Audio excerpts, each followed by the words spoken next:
1860'ların sonunda Lehigh Valley Demiryolu Şirketi için ilk dekapot tipi buharlı lokomotifler üretildi. Dekapotlar basit tabirle 2-10-0 tekerlek düzenlemesine sahip buharlı lokomotiflerdir. Uzun akuple dingil mesafeleri nedeniyle pistte çok güçlü olduklarını kanıtladılar. İlk zamanlarda dekapotlar popüler bir kullanım ağına sahip değildi. Ancak dağlık, engebeli ve dik arazilerde vazgeçilmez bir konuma sahip olmayı başardılar. 2-10-0'ın ana avantajı 6 aksından 5'ine güç verilmesiydi. Bu da neredeyse tüm ağırlığın orta ve arka tekerleklere dağıtılması yerine çekiş için gücün mevcut tekerleklere dağıtılmış olduğu anlamına geliyordu. Uzun rigid dingil mesafesi sıkı kavisli yolda sorunlara neden olduğunu da belirtmek gerek. Genellikle yanal hareket cihazları ön tahrik aksına takıldı. Tekerlek düzenlemesinin dezavantajlarından biri de arka tekerleğin olmamasından kaynaklanan ateş odası boyutu kısıtlamasını içeriyordu. Bu durum ateş kutusunun tekerlekler arasına yerleştirildiği daha önceki lokomotiflerde yaygın bir şekilde görülen uzun ve dar olduğu veya tahrik tekerleklerinin üzerine monte edildiğinde geniş ve uzun ama sığ olduğu anlamına geliyordu. Sürücü tekerleklerin üzerine monte edilmiş bir ateş kutusu, sürüş tekerleklerin çapını da kısıtladı ve bu da hızın sınırlanmasına neden oldu. Kendini başta Amerika Birleşik Devletleri'nde olmak üzere kıta Avrupa'sında da kanıtlayan dekapot tipi lokomotiflerin bir diğer kullanım alanı da Türkiye olacaktı. 1947'de Volcan Iron işletmeleri tarafından Türkiye Cumhuriyeti Devlet Demiryolları için üretilmeye başlanan lokomotiflerin 1450 milimetrelik tahrik tekerleği çapı Alman 56 binlikler ile aynıdır. Basit bir bisel çerçevesi seçildiğinden ilk kubbe küllüğüne yan boşluk verildi. Çerçeve ve silindir Amerikan geleneğine göre tek parça halinde dökülmüştür. Oysa Orta Doğu lokomotiflerinde flanşlı silindirler vardı. Tekerleklerin ötesine uzanan geniş ateş kutusu Amerikan uygulamasının aksine bakırdan yapılmıştır. Bu da muhtemelen 46.200'lerin çelik ateş kutusuyla ilgili kötü deneyimlerden kaynaklanmaktaydı. 5.37 metrekarelik devasa ızgara elbette herhangi bir stokerin kapasitesini aşıyordu. Bu nedenle lokomotifler Türkiye Cumhuriyeti Devlet Demiryolları makineleri arasında mekanik stokerle donatılmış tek lokomotiflerdir. Stoker, bir buhar motorunun ızgara ateşlemesini katı yakıtla beslemek için kullanılan mekanik bir cihaz için kullanılan uluslararası bir terimdir. Stoker, kömürü borular yardımıyla tenderden yanma odasına taşıyan bir vidalı konveyörden oluşur. Vidalı konveyör genellikle yer yetersizliği nedeniyle tendere yerleştirilen küçük bir buhar motoru tarafından tahrik edilir. Stoker, Amerika Birleşik Devletleri'nde üretilen büyük lokomotiflerde standart bir ekipmandı. 6 Kasım 1946'da yapılan yazılı sözleşme ile Vulcan Iron her biri 115 dolardan 62 buharlı lokomotif üretmeyi ve Türkiye Cumhuriyeti Devlet Demiryolları'na teslim etmeyi kabul etti.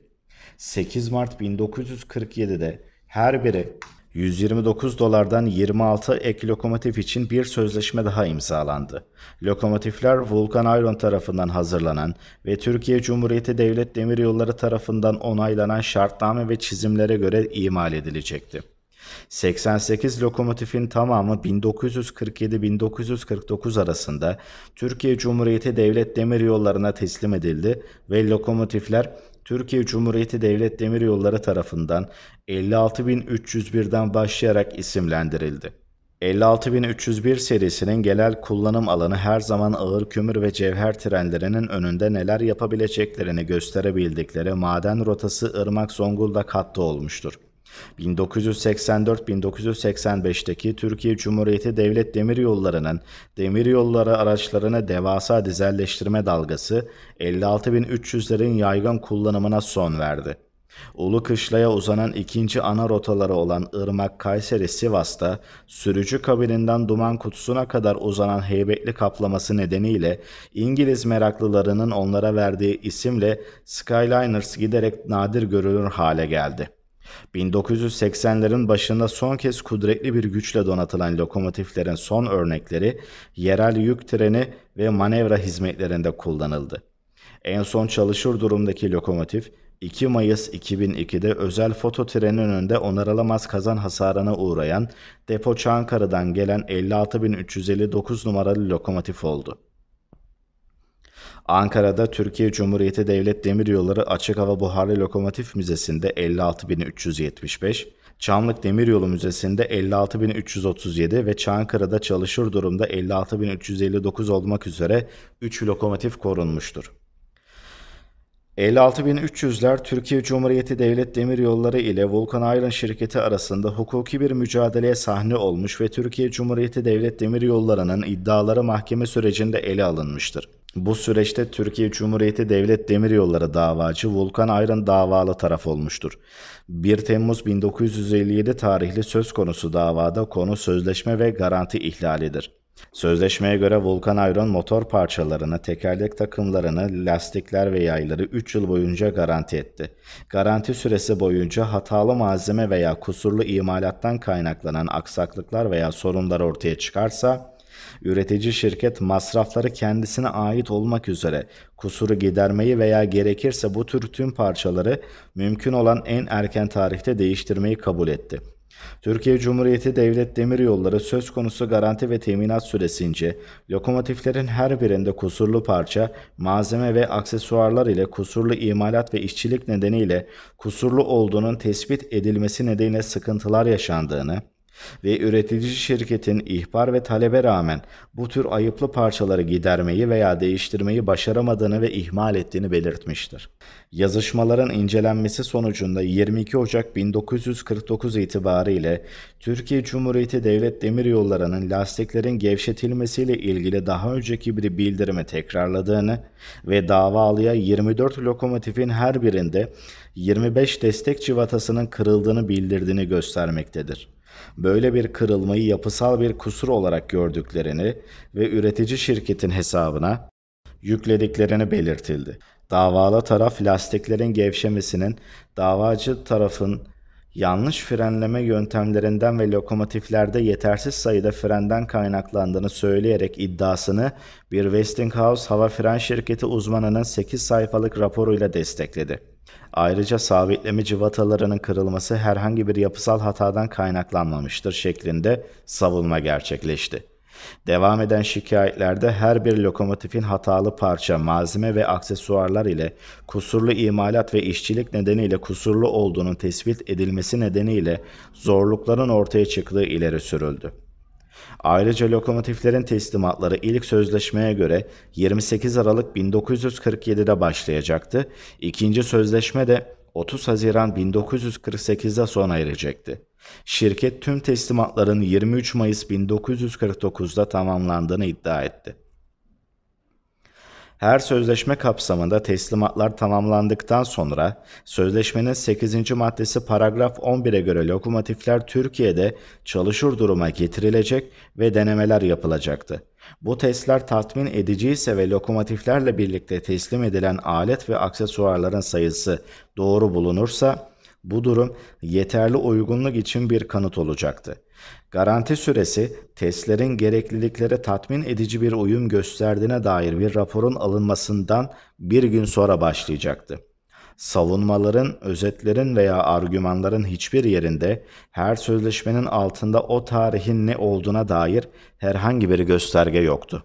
Davacı taraf davalının tekliflerine, şartnamelerine ve onaylanmış çizimlerine uygun olarak üzerinde anlaşmaya varılan bir standartla karşılaştırılabilir cıvata ve kazanların sağlanmamasından kaynaklanmadığı, kazanın davalının denememesi gereken hatalı ve ucuz bir tasarıma sahip olduğu, kazanın radyal destekli bir yangın kutusuyla donatılmış bir lokomotif kazanının teknik gereksinimlerini karşılamadığını, çizimlerin modası geçmiş bir tekniğin uygun şekilde değerlendirmeden uygunsuz bir temelde yapıldığını, kazanların esnek model mental sabitleme cıvataları yerine esnek olmayan bakır içerdiğini belirtiyor. Davacı görünüşe göre 88 kazanın tamamının değiştirilmesi ve şartnamelerde belirtilenden daha kaliteli, daha büyük çaplı ve farklı malzemeden sabitleme cıvataları ile değiştirme maliyeti için tazminat talep ediyor. Davalı, kazanların ASME kurallarına göre tasarlandığını iddia etmektedir. spesifikasyonlara ve onaylı çizimlere uygun olarak üretilmiştir. Sözleşme tarafından belirlenmiş tipte esnek sabitleme cıvatalarının istendiği durumlarda gerektiği gibi yerleştirildiler. Kırma bölgesine tüm esnek desteklere sahip bir kazan, daha düşük bir bakım maliyetine sahip olacaktır. Ancak başlangıç maliyeti çok daha yüksek olacaktır. Bu tip kazan davacının tekliflerine dahil edilmemiştir.